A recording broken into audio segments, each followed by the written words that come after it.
Si alguno de los principios económico-financieros entrara en conflicto con otro de esa misma categoría, no prevalece uno sobre otro, prevalece siempre aquel que conduzca que las cuentas anuales muestren la imagen fiel de lo que tienen que representar. ¿De acuerdo? O sea que no hay nunca una jerarquía preestablecida entre los principios económico-financieros. De este listado os voy a destacar únicamente, por empezar por el final, el de importancia relativa, que debe estar muy presente, pero que probablemente sea el más difícil de aplicar. Porque si bien hay ocasiones y circunstancias en que resulta casi intuitivo lo que tiene importancia relativa o lo que no lo tiene, pues hay numerosas ocasiones en que no. Ya sabéis que la importancia relativa tiene que apreciarse siempre no solo desde el punto de vista cuantitativo, sino también cualitativo, ¿de acuerdo? Y que en ocasiones no va a conducir a que la información no se suministre, sino a que a lo mejor se suministre de manera agregada, con menos detalle. Los otros dos principios que quiero recordar son el de devengo y el de imputación presupuestaria, y solo con una finalidad, y es la siguiente. Cuando nosotros tenemos que registrar en contabilidad activos, pasivos, patrimonio neto, gastos o ingresos, es decir, los elementos que el marco conceptual de la contabilidad pública denomina de esta manera, activos, pasivos, gastos, ingresos y patrimonio neto, lo hacemos con arreglo al principio de devengo. Pero cuando tenemos que registrar gastos presupuestarios e ingresos presupuestarios, no aplicamos el principio de devengo, aplicamos el de imputación presupuestaria y los criterios presupuestarios que se contienen en el marco conceptual. ¿De acuerdo? Los gastos y los ingresos presupuestarios, que son los elementos integrantes del estado de ejecución, del estado de liquidación del presupuesto, no se registran con criterio de devengo, ¿vale? Se registran con criterio presupuestario. Por eso, al final del ejercicio, cuando no se pueden reconocer gastos e ingresos presupuestarios porque no se cumplen los requisitos, los criterios presupuestarios para ello, al aplicar criterio de devengo se produce una disociación en el registro de esas operaciones cuando la causa por la que surge el gasto presupuestario o el ingreso presupuestario sea devengado y por tanto ha de ser registrado. Volvemos después de esta pequeña dispersión a las operaciones de fin de ejercicio. Tenemos que tener presente que el catálogo o la tipología de operaciones que yo os he agrupado en este esquema es variable, no está normalizada. Vale esta clasificación, vale cualquier otra y sobre todo vale más cualquier otra que resulte mejor y que os sea de más utilidad. ¿De acuerdo? No está normalizado y por tanto es irrelevante que un tipo de operaciones se cataloguen en una categoría o en otra. Decíamos que teníamos al final del ejercicio operaciones previas a la regularización y el cierre, operaciones de regularización y operaciones de cierre. Y que estas operaciones que hacemos después de haber registrado todas las operaciones del ejercicio, lo que tratan es de pulir o determinar a través del saldo de las cuentas la verdadera situación patrimonial al final del periodo contable y poder así obtener las cuentas anuales que con carácter general reflejarán la imagen fiel del patrimonio, de la situación financiera, etc. Bien, ¿qué tipos de operaciones he incluido en esas operaciones previas a la regularización y el cierre? Bueno, pues creo que está toda la tipología ordenada pues de la manera en que a mí me ha parecido que os podía resultar de más utilidad. Empezamos por las reclasificaciones de elementos patrimoniales. ¿Por qué? Porque hay elementos a los que el simple transcurso del tiempo les modifica la calificación, los hace diferentes. Esa es la reclasificación temporal. Y porque hay otros elementos que por concurrir ciertas circunstancias, a veces también relacionadas con el tiempo, cambian incluso de tipo de elemento.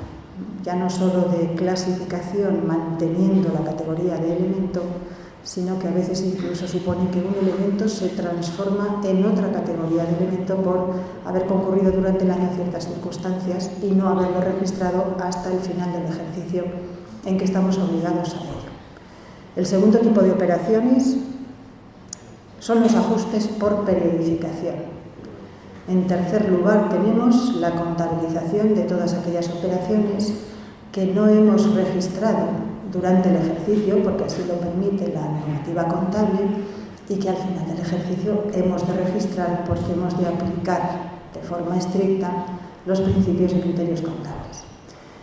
Y la última operación son las correcciones de valor, correcciones que afectan al importe por el que deben figurar en contabilidad los elementos patrimoniales. Así que empezamos con las reclasificaciones, con la reclasificación temporal.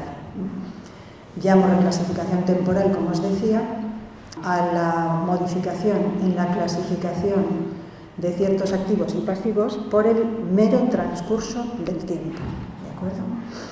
Bien, en el caso de los activos nos encontramos con que las inversiones financieras a largo plazo, por el transcurso del tiempo, los vencimientos del ejercicio siguiente se consideran a corto plazo y, por tanto, a final de año debemos reclasificar el importe que de esas inversiones figure a largo plazo en corto plazo. Las cuentas que tenemos pues, son las del subgrupo 25, inversiones financieras dentro del grupo, multigrupo o asociadas, el 26, las otras inversiones financieras, y el 27, las fianzas y depósitos constituidos a largo plazo. Y sus cuentas equivalentes del corto plazo normalmente van a estar en el subgrupo 53, inversiones a corto en entidades del grupo, multigrupo y asociadas, otras inversiones financieras a corto en el 54 y en el 56, por lo que se refiere a las fianzas y depósitos constituidos a corto plazo. Los deudores por aplazamiento y fraccionamiento a largo plazo se encuentran de manera implícita en el subgrupo 25 relativo a las inversiones financieras en entidades del grupo, multigrupo y asociadas, en la cuenta 253.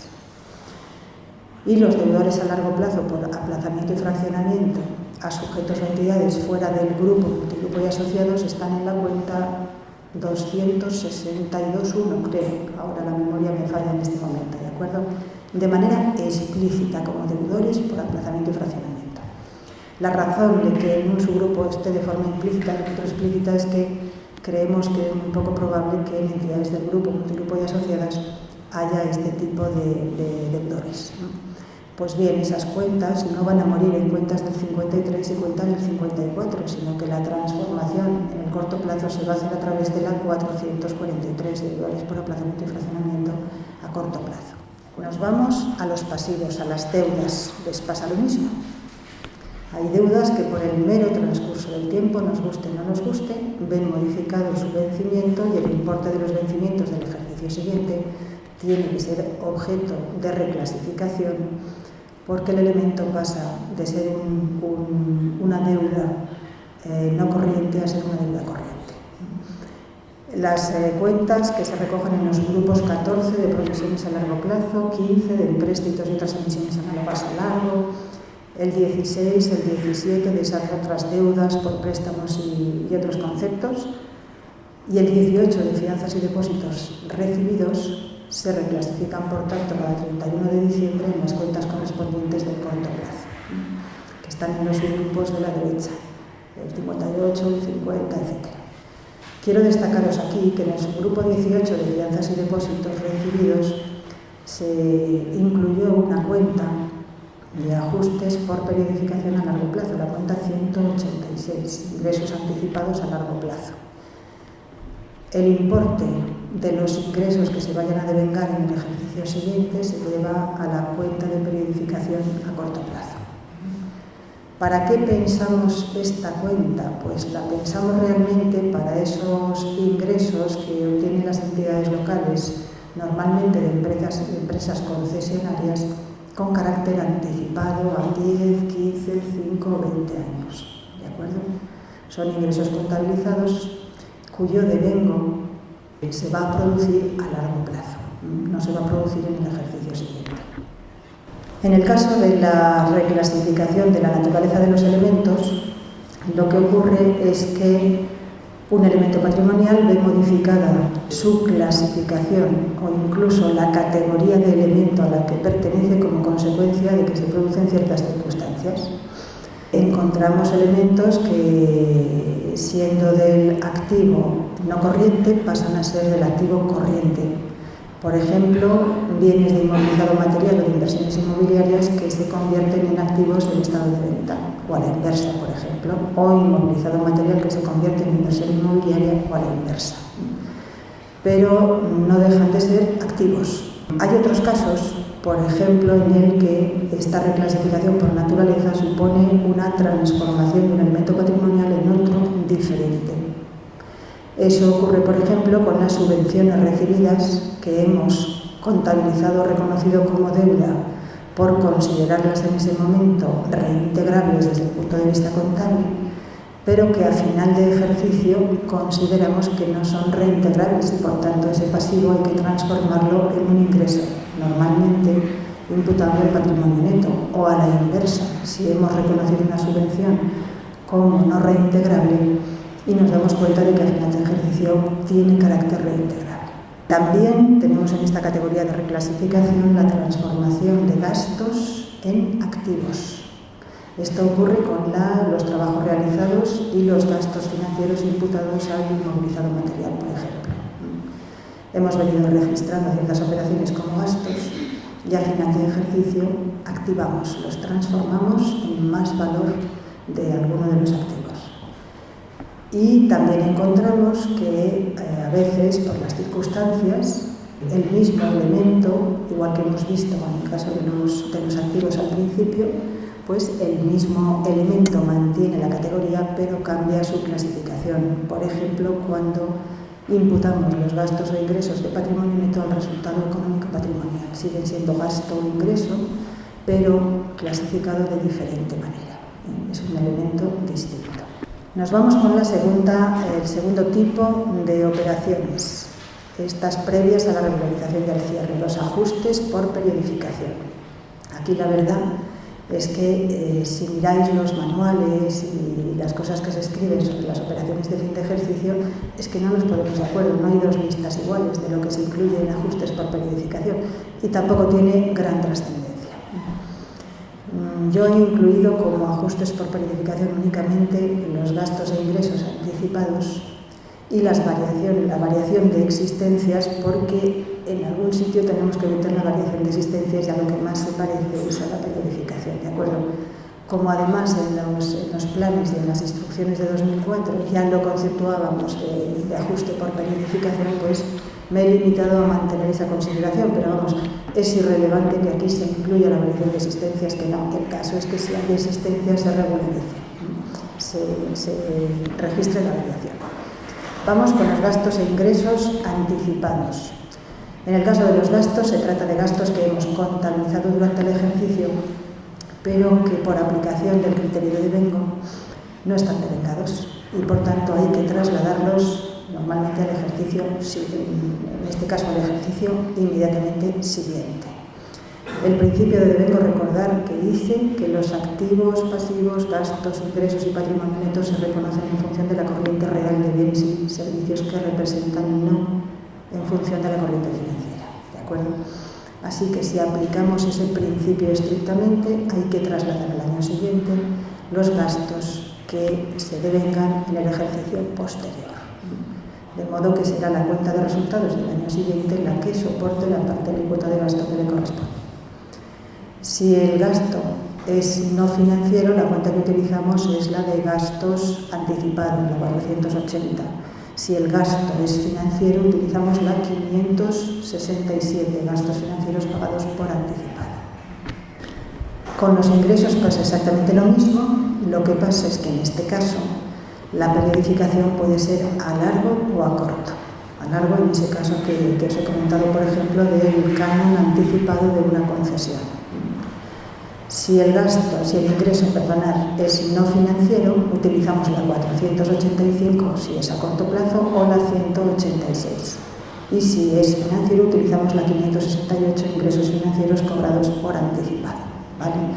Siempre trasladamos, digamos, la causa por la que surge o ha surgido la deuda o ha surgido el pago o el cobro. Lo trasladamos al ejercicio siguiente.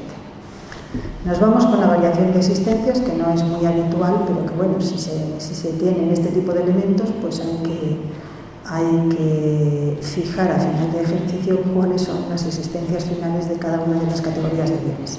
Ya sabéis que las existencias son bienes que la entidad contable posee para vender, que pueden estar en proceso de producción o que pueden tener la forma de materiales o productos que van a ser consumidos en ese proceso de producción, ¿de acuerdo? Una entidad contable que tiene inmuebles para alquilar, esos inmuebles no son existencias porque no están destinados a la venta, ¿de acuerdo? Tienen que ser para ser vendidos. Las cuentas representativas de las existencias, los subgrupos 30 a 38, tienen una denominación que es orientativa, ¿vale? Es el único caso en el que se puede modificar el nombre y el código de las cuentas, siempre respetando, claro, la categoría madre que da el subgrupo, si son comerciales, si son materias primas, si son otros materiales, si son producción en curso, etc. Pero las cuentas se pueden modificar en número y en denominación. En las cuentas, como digo, del grupo 3 de existencias, cuando se abre la contabilidad, tienen reflejado en su deber las existencias iniciales, como activo que son. Bueno, pues el proceso de fijación en el saldo de la cuenta de las existencias finales supone abonar las cuentas del grupo 3 por las existencias iniciales y cargar las cuentas del grupo 3 por las existencias finales. La cuenta de cargo y de abono en estos casos varía según que estemos en presencia de existencias a las que la entidad no aporta valor añadido, no transforma, o que estemos en presencia de existencias a las que la entidad sí que aporta valor añadido consecuencia de un proceso de producción en curso, productos terminados, etc. En el primer caso, cuando no aporta valor añadido, la variación de existencia se recoge en cuentas del subgrupo 61 y en el segundo caso del subgrupo 71.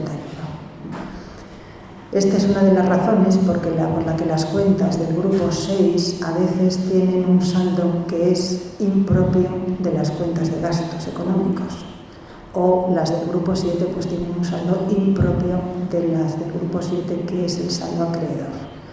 ¿Por qué? Porque si las existencias iniciales de un determinado producto en curso, pongamos por caso un producto terminado, son mayores que las existencias finales, el saldo de la cuenta correspondiente del subgrupo 71 será deudor, y ese es un saldo que no es el general o el común para las cuentas de ingresos, que es acreedor. Y lo mismo ocurrirá con las del 61 en el caso contrario, cuando las existencias finales sean mayores que las existencias iniciales. Las cuentas del 61 tendrán, o alguna de ellas, tendrá saldo acreedor que no es el propio de las cuentas de gastos.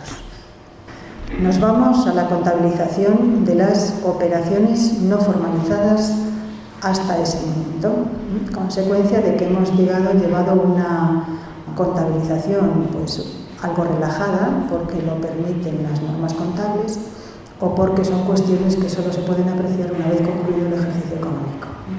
Bien, entre estas operaciones tenemos los acreedores por operaciones pendientes de aplicar al presupuesto, los acreedores y deudores por gastos e ingresos devengados, es lo que conocemos como gastos e ingresos diferidos, ¿de acuerdo? Hay manuales que incluyen los gastos e ingresos diferidos como ajustes por periodificación, ¿vale? Pero yo los considero fuera de los ajustes por periodificación, ya lo hacíamos así también, y luego explicaré por qué en las instrucciones de 2004. Y las provisiones, a las que no me voy a referir porque mañana Arantxa López nos va a hablar con todo lujo de detalles sobre las provisiones, con ejemplos, etc.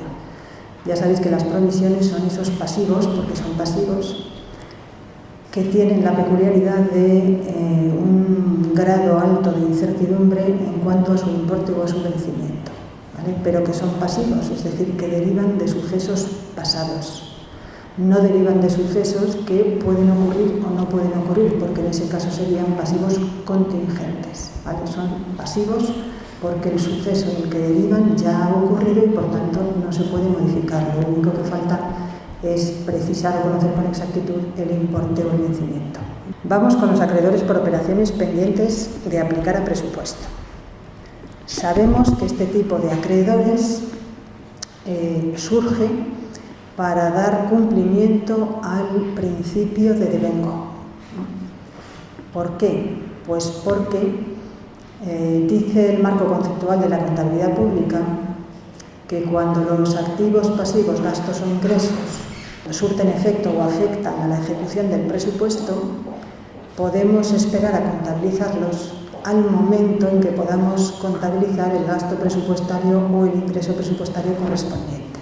Aquí estamos en el caso del gasto presupuestario.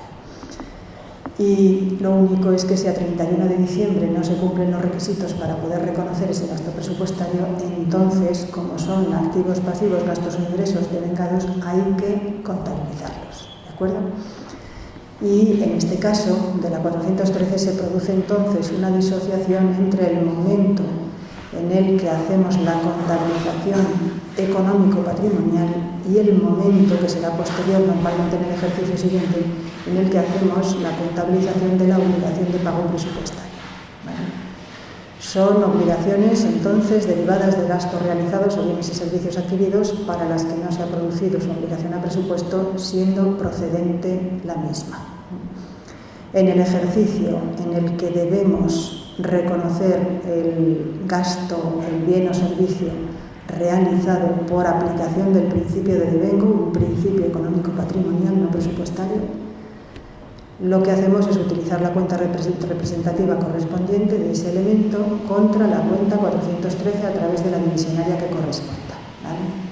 En el ejercicio normalmente siguiente, cuando se cumplan los requisitos para reconocer la obligación de pago presupuestario, que será cuando se dicte el acto normalmente administrativo de reconocimiento de la obligación de pago, lo que haremos será cargar la cuenta 413 contra la cuenta 400 correspondiente, de modo que la cuenta de resultados o el balance se habrán visto afectados en el año que estamos cerrando y, sin embargo, la liquidación del presupuesto se verá afectada en el año siguiente cuando se reconozca el gasto presupuestario, cuando se produce esa disociación. ¿Vale? Quiero recordaros que el importe por el que se debe utilizar la cuenta 413 es el importe presupuestario de la transacción, de manera que si hay IVA deducible, no debéis incluirlo en la cuenta 413, lo debéis registrar en la cuenta que haya habilitada para ello. Yo sé que los sistemas informáticos asocian normalmente el reconocimiento del derecho a deducir un IVA deducible y, por tanto, el reconocimiento del acreedor por IVA al momento en que se imputa a presupuesto. ¿Vale? No hay problema en hacerlo de esa manera, es decir, en no registrar ni el derecho a deducir el IVA ni el acreedor por IVA a final de año, siempre que no tenga importancia relativa. ¿Vale? Volvemos a la importancia relativa. Y siempre, por supuesto, que se realice la imputación presupuestaria dentro del periodo en el que se puede ejercer el derecho a deducir, que no se extinga el derecho a deducir. ¿De acuerdo? Sabemos, en relación con la cuenta 413, sabemos que siempre ha tenido mala fama. Desde que apareció ha tenido mala fama y no tiene por qué tener mala fama, ¿vale? Ni la 413 ni cualquier otra cuenta que represente los elementos que llamamos como malos, los pasivos o los gastos. No tienen ninguna mala fama. ¿Por qué? La contabilidad siempre va por detrás de la actividad económico-financiera de la que debe proporcionar la imagen fiel. Y las anotaciones en contabilidad ni añaden ni quitan conformidad o disconformidad a esa actividad. Simplemente la cuentan. La cuentan presentándola con su esencia económica de la mejor manera posible, que es aplicando los principios y criterios contables.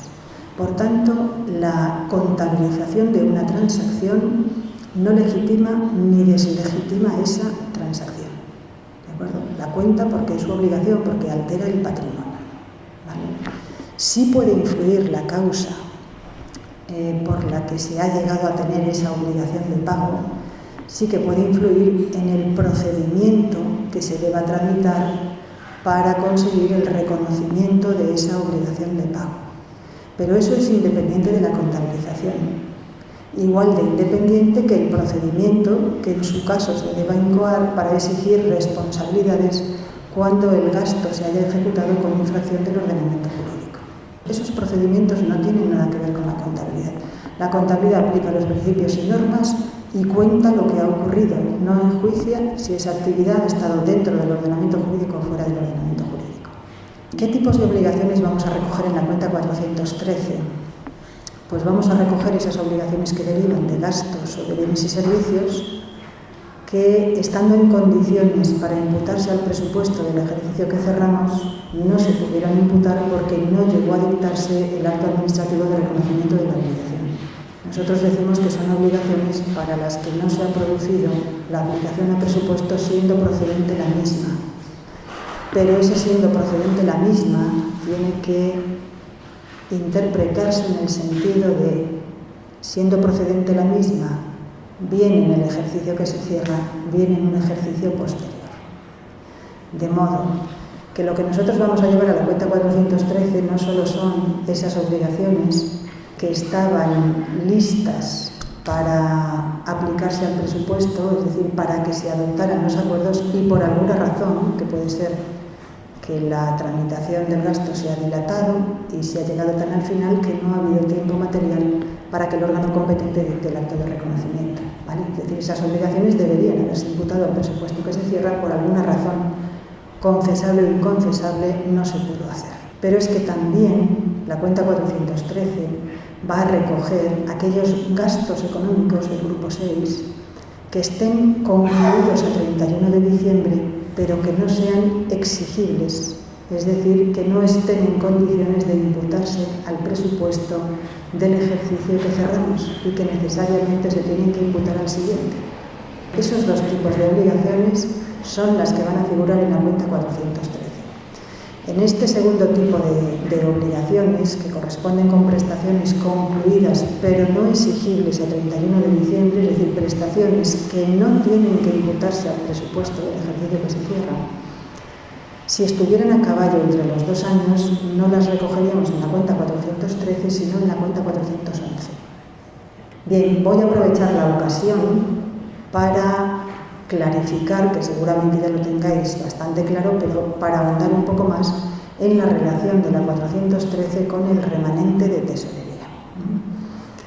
Con la cantidad de limitaciones que tiene la utilización del remanente de tesorería, pues su relación con la 413 pues queda bastante desvirtuada. Pero la cuenta 413, que son los acreedores por operaciones pendientes de aplicar a presupuesto, y la cuenta 418, que son los acreedores por devolución de ingresos, es decir, los acreedores por operaciones pendientes de aplicar al presupuesto de ingresos, en ambos casos son operaciones pendientes de aplicar al presupuesto, no deben minorar el remanente de tesorería, ¿vale? Porque todavía no han minorado el resultado presupuestario de ningún ejercicio.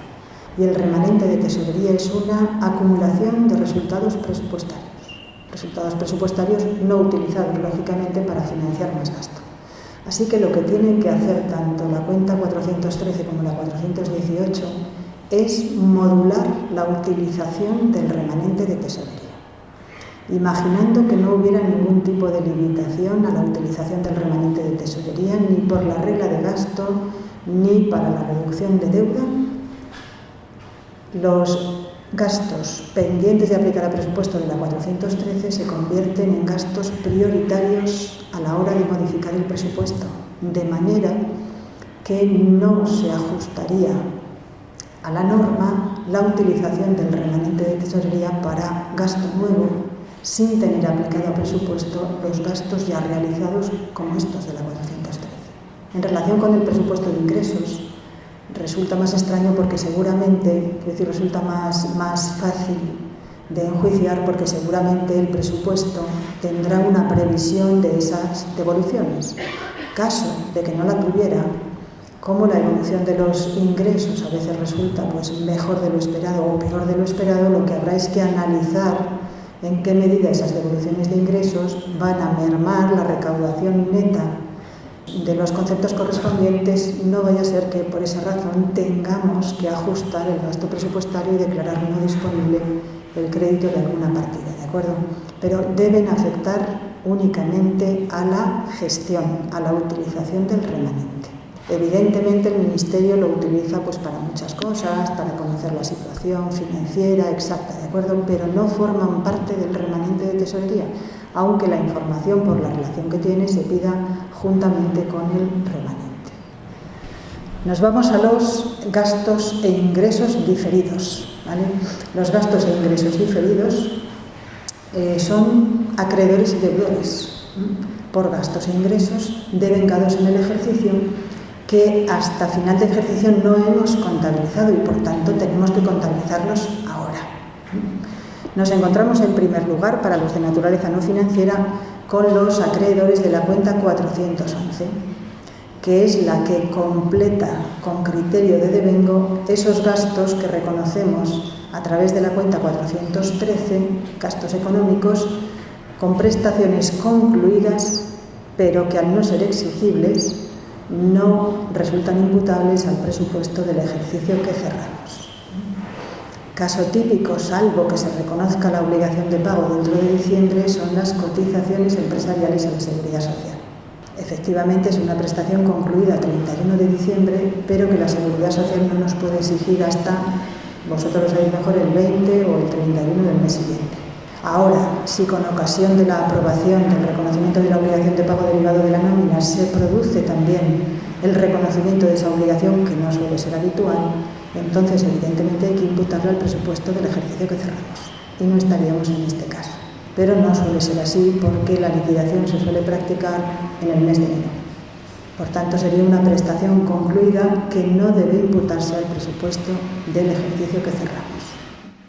En el caso de los gastos financieros diferidos, nos encontramos con los intereses a pagar, tanto explícitos, los que se pagan con independencia de cuándo se paga el capital, como implícitos, aquellos que van junto con el capital, son inseparables. En ambos casos, lo que hacemos es recoger, evidentemente, con criterio de devengo el gasto financiero correspondiente, y el acreedor que surge es un acreedor financiero de los subgrupos que habíamos visto: 15, 16, 17 para largo plazo, 50, 51 o 52. En ambos casos, tanto para los explícitos como para los implícitos. La cuestión es que la cuenta concreta de esos subgrupos es distinta. Para los explícitos, las cuentas se llaman intereses a pagar, de deudas a largo plazo. Y para los implícitos, como lo que hacen es incrementar el valor del pasivo de la deuda, se utilizan las propias cuentas de deuda. Están en el mismo subgrupo, pero son cuentas diferenciadas. Nos vamos con los deudores por ingresos diferidos. Son ingresos que no hemos contabilizado hasta la fecha de fin de ejercicio, pero que, de acuerdo con el criterio de devengo, deben reconocerse porque están devengados, ¿vale? Y se reconocen contra una cuenta de deudores, contra un deudor. Tenemos créditos que derivan de ingresos no financieros devengados y no exigidos o no vencidos. Cuenta 441. Y la contrapartida es un ingreso del resultado del ejercicio del grupo 7 o de patrimonio neto del grupo 9. Esta cuenta 441, por si la simetría con los acreedores de gastos no sirve, recogería la 411 y recogería la parte de la 413 que se corresponde con obligaciones concluidas, pero no imputables al presupuesto del ejercicio que se cierra. ¿De acuerdo? Eso es lo que recogería la 441 por equivalencia con la de gastos, con la de acreedores.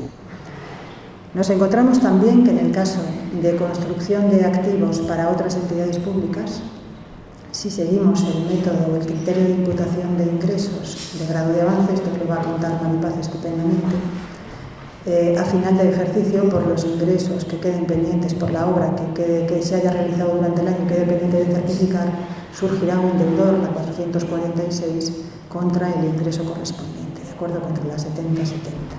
Y nos encontramos también con el caso de ingresos financieros diferidos, explícitos o implícitos, igual que en el caso de gastos, ¿vale? E igual que en el caso de gastos, las cuentas deudoras a utilizar serán representativas de intereses a cobrar o serán representativas de las inversiones financieras directamente, ¿vale? Al incrementar el valor con esos importes.